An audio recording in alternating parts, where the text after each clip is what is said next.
आपको मात्र 5 मिनट अच्छे से सुनना है और पूरा लेसन आपका कवर हो जाएगा, समराइज हो जाएगा, पूरा अर्थ आपको समझ में आ जाएगा। इन द किंगडम ऑफ फूल्स। और अगर हिंदी की बात करते हैं तो मूर्खों का साम्राज्य। लिखा गया A.K. रामानुजन इसके राइटर हैं, ऑथर हैं। बर्थ हुए थे मार्च 16, 1929 में और रिटायर्ड होते जुलाई 13, 1993। इंपॉर्टेंट बात क्या है, ये मूर्खों का साम्राज्य कैसे हुआ? आपको मात्र 5 मिनट अच्छे से सुनना है और पूरा लेसन आपका कवर हो जाएगा, समराइज हो जाएगा, पूरा अर्थ आपको समझ में आ जाएगा। शुरू कहानी होती है, जिस साम्राज्य की आवाज है उस साम्राज्य के जो किंग थे,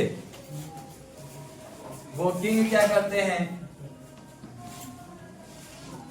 किंग जो थे और जो वहां के मिनिस्टर थे,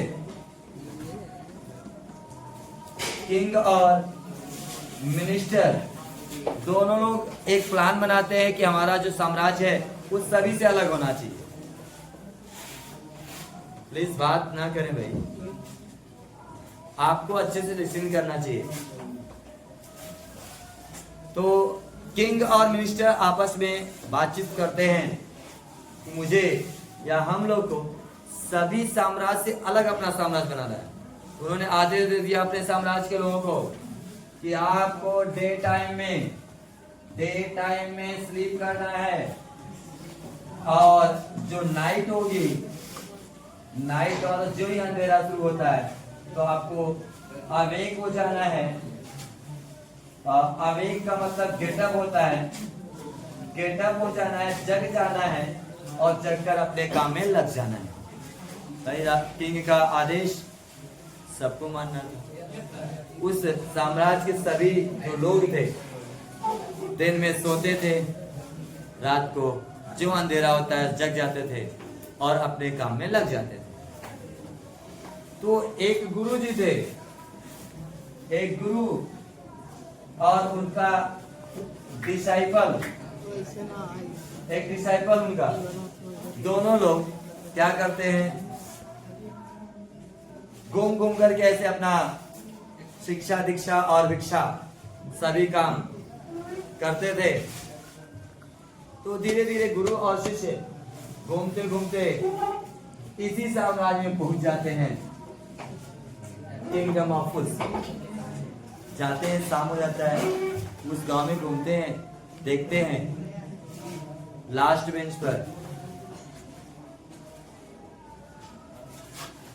वो देखते हैं तो लोग दिन में सो रहे होते हैं, उनको भूख लग जाती है, कोई खाना देने वाला, कोई भाई जब कोई जगता तो कुछ ना कुछ देता, लेकिन बात ये थी कि सब लोग सो रहे थे और कोई इनको कुछ देने के लिए, भाई जब सो रहे हैं तो मिलेगा कहाँ इनको।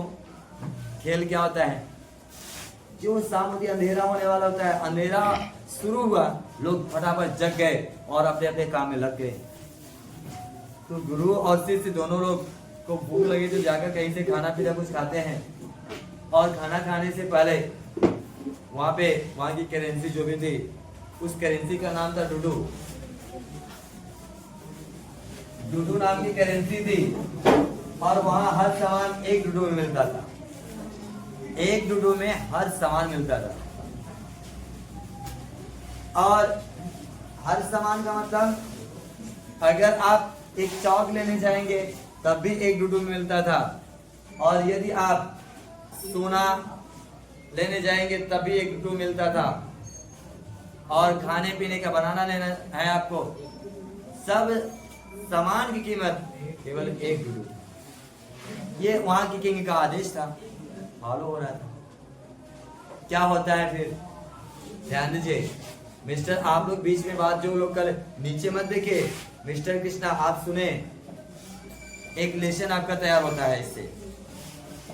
अब ये गुरुजी और शिष्य जो डिसाइपल थे, गुरुजी को तो वहां बहुत बुरा लगा कि हर सामान को अगर एक डूडू में मिल रहा है तो यह साम्राज्य रहने योग्य नहीं, हम लोग के लायक यह साम्राज्य नहीं है। उनको लग गया था कि यह साम्राज्य मूर्खों का साम्राज्य है।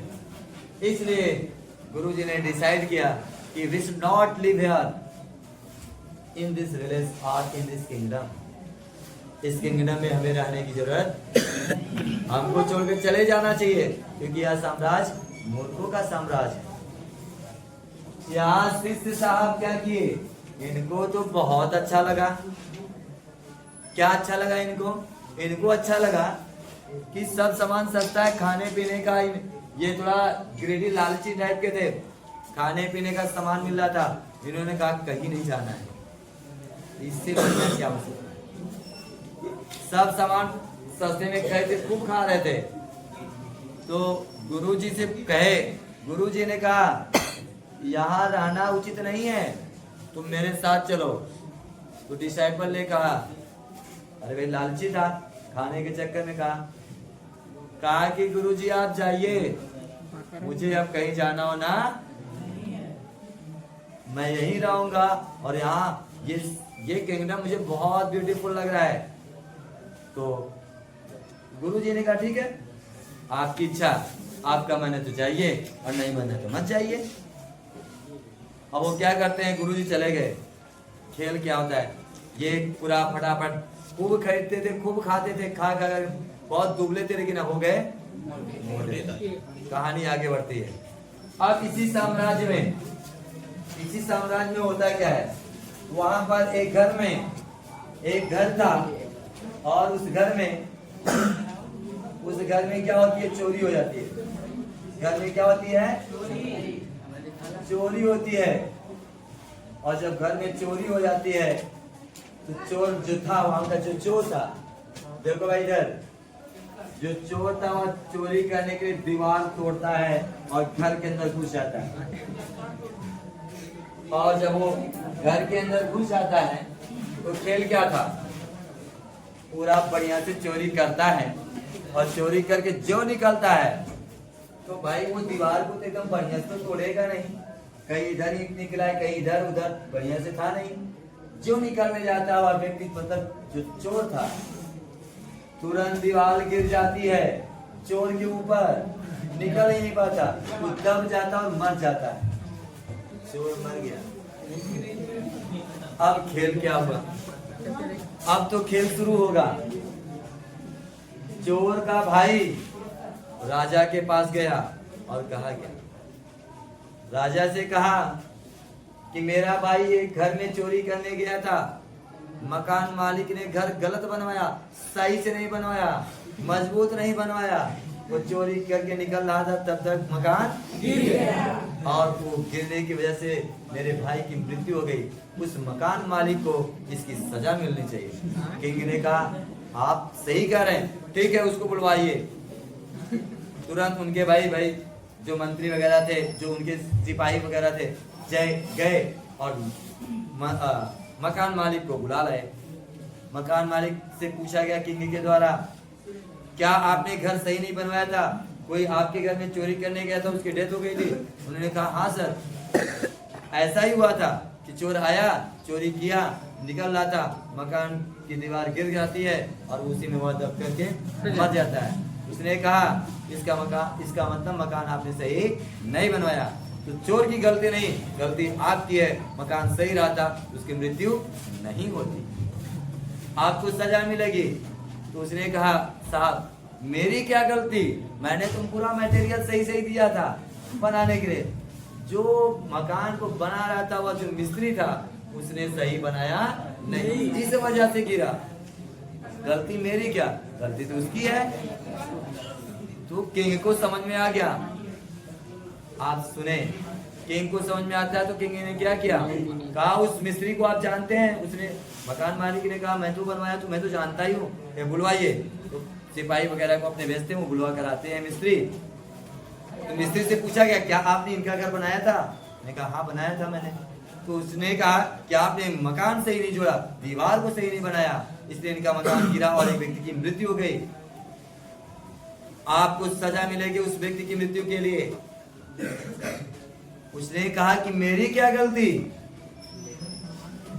तो उन्होंने कहा तब क्या हुआ था, क्या क्यों नहीं आपकी गलती है? उसने कहा जिस समय मकान की दीवार को बना रहा था अपने सूत से एकदम, तो वहीं बगल से एक डांस करने वाली जा रही थी। तो जब मैं देखा, भाई ऐसे देखा नॉर्मली, तो डांस करने वाली को देखा तो इधर सूट डैमेज हो गया। अगर वो डांस करने वाली नहीं आती तो जाहिर सी बात है मकान सही बनता। और वह एक बार नहीं, उस दिन 10 बार आई। और हुआ क्या?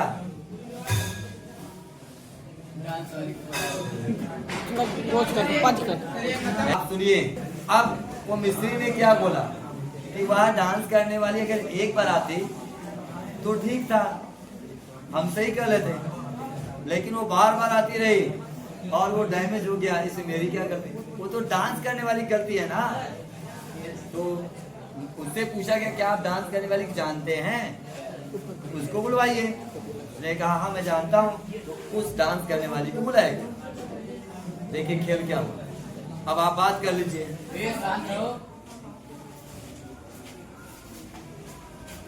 क्या हुआ? खेल वहां तक पहुंचा कि गलती मान ली गई वो डांस करने वाले की। तो किंग ने क्या किया, उनको बुलवाता है, मतलब डांस करने वाले बुलाया और उससे कहा, किंग ने पूछा कि क्या आप इस मिस्त्री को जानती हैं? और जब ये मिस्त्री उस दीवार को जोड़ रहे थे, क्या आप उस दिन बार बार उधर से आ और जा रही थी? तो डांस करने वाली कही कि बिल्कुल मैं कई बार आई गई। तो उसने पूछा तुम्हारे वजह से वो आप मकान नहीं से जोड़ पाए और एक गिर गया मकान, इसलिए तुम्हारी गलती है और तुम्हें उस मृत्यु जिस व्यक्ति की हुई थी उसकी सजा में तुम्हें अब मृत्यु की सजा दी जाएगी। उसने कहा साहब मेरी क्या गलती? मैं फालतू का इधर उधर नहीं जा रही थी। मैंने एक वही जो शॉप है सुनार है, उस सुनार के घर पे अपने एक जेवर को बनाने के लिए दी थी और वो 4 बार मुझे रिटर्न किया था और उसने कहा था कि अगले दिन मैं दे दूंगा। तो मैंने सोचा कि अब इसके जब ये कहेगा तब मैं इसके पास जाऊंगी और बिना लिए नहीं मानूंगी। तो वो क्या की कि जब सुनार के पास जाती थी तो सुनार कहता था 1 घंटे बाद सही हो जाएगा, मैं 1 घंटे फिर पहुंच जाती थी। तो इसी मेरी क्या गलती? अगर वो एक बार में दे दिया हुआ था मेरा सामान बना करके तो जाहिर सी बात है मैं बार बार नहीं जाती और वो दीवार गड़बड़ नहीं होती और किसी की मृत्यु नहीं होती। वो तो गलती सुनार की है। तो जो किंग था उसने कहा क्या? उसने कहा इसका मतलब गलती सुनार की है, सुनार को बुलाया जाए। तो सुनार को बुलाया जाता है और जब सुनार पहुंचता है तो देखिए खेल क्या हुआ, ध्यान से सुनिए। आप सुनार से कहा गया क्या आप इनका जेवर बनाने के लिए इनको बार बार दौड़ा रहे थे, एक दिन में कई बार इनको आना पड़ा? तो सुनार ने कहा जी मैंने ऐसा किया था। तो किंग ने कहा आपके वजह से इनको बार बार आना पड़ा और इनके वजह से मिस्त्री दीवार से ही नहीं बनाया और दीवार के गिरने से एक व्यक्ति की मृत्यु हो गई और इसकी वजह से आपको सजा मिलेगी। आप देखिए खेल क्या हुआ। सुनार ने कहा इसमें मेरी कोई गलती नहीं है। एक बड़े व्यापारी ने, उसके घर पे फंक्शन था, उसने क्या किया था, बहुत मात्रा में जेवर बनाने के लिए दिया था और इतना प्रेशर बनाया कि वह उसे बाद में ले जाना था, लेकिन इतना प्रेशर बनाया कि इनसे पहले बना करके मुझे उसको देना पड़ गया और इनका इसी वजह से नहीं बन पाया। तो इनका बनाने में मुझे लेट हो गया, इसलिए इनको बार बार बुलाना पड़ा। इसमें मेरी कोई गलती नहीं। अगर वह प्रेशर नहीं बनाता वह बड़ा व्यापारी तो हम इनको बनाकर ना देख, इनको पहले बना दिए होते और ये बार बार नहीं आती। उस व्यापारी की गलती है। तो किंग ने कहा ठीक है उस व्यापारी को बुलाया जाए। तो व्यापारी ने कहा हाँ मैंने ही प्रेशर बनाया था इनको जल्दी से बनाकर देने के लिए। मान लीजिए इनका टाइम तो लेट बनाने के लिए था, लेकिन मैंने बार बार कॉल करके इनको कहा, इसलिए इनको मेरा बनाकर देना पड़ा, और ये बनाकर मेरा दिए भी। तो किंग ने कहा इसका मतलब तुमने गलती किया है और तुम्हें उस चोर के मरने के वजह से तुम्हें सजा मिलेगी। अब खेल देखिए क्या होता है। अब सजा निर्धारित हो गई कि आपको मृत्यु की सजा मिलेगी। सिपाही लोग उनको पकड़ते हैं, बड़े व्यापारी को, लेकिन वो व्यापारी थोड़ा दुबला पतला था। किंग ने आदेश दे दिया कि इनको मृत्यु की सजा सूली पे चढ़ाने की व्यवस्था वहां पे थी। अब देखिए क्या हुआ, उस व्यक्ति को लाया जाए रहा, बड़े व्यापारी को मृत्यु की सजा देने के लिए। तब तक देखा गया जो सजा देने वाला व्यक्ति था, जेलर, होता क्या है, वो सूली बड़ी थी, दुबला पतला व्यक्ति उसमें आ नहीं पाता। अब सजा तो मिलना ही था। अब उसने कहा कि इसका मतलब किसी मोटे तगड़े व्यक्ति को लाया तब जाकर के वह सही फिट बैठेगा। देखिए खेल क्या हुआ। अब वो लोग, भाई साम्राज्य तो वही था, तुरंत उसको खोजने पहुंच गए और खोजते खोजते उसी शिष्य को पा गए जो शिष्य को गुरु जी ने छोड़ा हुआ था। जैसे खा पी कर क्या हो गया था, साम्राज्य में घूम रहा था, तब तक उसी को पाए और जबरदस्ती ले गए। कहे आप इधर उधर घूम रहे हैं, आपको किंग ने सजा दिया है, और उनको सूली पे चढ़ाया जाता है और वो फिट बैठते हैं। गुरु की बात मान लिए होते तो शायद वो बच गए होते। बिना गलती का, भाई उनकी क्या गलती, बिना गलती की उनको मृत्यु की सजा मिलती है। और गलती कैसे कैसे थी आपने समझ लिया। जिसकी सबसे बड़ी गलती थी उसको कोई सजा नहीं मिलती है। तो इसीलिए गुरु जी ने पहले डिसाइड कर दिया था यह साम्राज्य कौन सा है, किंगडम ऑफ फूल्स है, इसलिए वहां रहने योग्य नहीं है। लेकिन बात अगर अपने टीचर की आप नहीं मानते, अपने गुरु की बात नहीं मानते हैं, तो आप समझ जाइएगा आप आज नहीं तो कल शिकार होना पड़ेगा। पर एकदम पहुंच गए हैं डिसाइबल साहब, और गुरु जी अपना 13 डम्बर और व्यवस्था लिए हुए पहुंचते हैं। उसी समय पहुंचते हैं जिस समय उनको एकदम सूली पे चढ़ा दिया गया, मौत की सजा पे एकदम, मतलब आखिरी पल चल रहा है। तब तक गुरुजी पहुंचे क्या डिसाइपल से पूछे ये क्या तुमको हो गया। उसने उसके आसपास के जो लोग भी थे सब बताते हैं कहानी। तो गुरुजी समझाते हैं किंग को इस बेचारे की कोई गलती नहीं, इसको क्यों मृत्यु की सजा दे। तब तक गुरुजी अपने शिष्य की तलाश में धीरे धीरे उसी जगह पे फिर पहुंचाए जहां पर उनका शिष्य सूली पर चढ़ा हुआ, बस मरने वाला ही था। तब तक वो पहुंचते हैं और कहते हैं अरे ये क्या हुआ तुम्हारे साथ, तुम क्यों मारने जा रहे हो। सिपाहियों से बोले इनको मत मारिए, मुझे सूली पर चढ़ाइए। वो लोग देखकर सरप्राइज, इनको क्या हो गया, गुरु जी को, एक मुझे सूली पर चढ़ाइए, उनको मत चढ़ाइए। तो राजा भी वहीं पे थे, मंत्री भी वहीं पे थे। राजा ने पूछा ऐसा क्यों। तो राजा को गुरुदेव बुलाए, कहीं इधर आइए, और मंत्री को बुलाए, कहे चलिए इधर एक कॉर्नर पर ले गए, एक तरफ ले गए और कहें इस सूली पर आज तक किसी को चढ़ाया नहीं गया, इस पर सबसे पहले जो चढ़ेगा और नंबर 2 पर जो चढ़ेगा, दोनों लोग तो स्वर्ग नहीं बल्कि अगले जन्म तक वह इस गांव का राजा और मंत्री बने। इसलिए कि उसको हटाइए, वाले मुझको चाहिए। कौन बोला, गुरु जी बोले। तो राजा ने बोला अब तो मेरा जीवन लगभग समाप्त होने वाला है। वो राजा आदेश दिया, अरे गलत बोल रहे हैं, इनको दोनों लोग को हटाइए, वाले मुझे चढ़ाइए और मंत्री को चढ़ाइए। अगर हम मरेंगे तो हम राजा बनेंगे पहले, और मंत्री दूसरे नंबर बनेगा तो ये मंत्री बनेगा। अब तो हमारा जीवन समाप्त हो रहा है। तो सबको मना करके स्वयं सूली पर चढ़ा दिया जाता है, किसको, राजा और मंत्री को।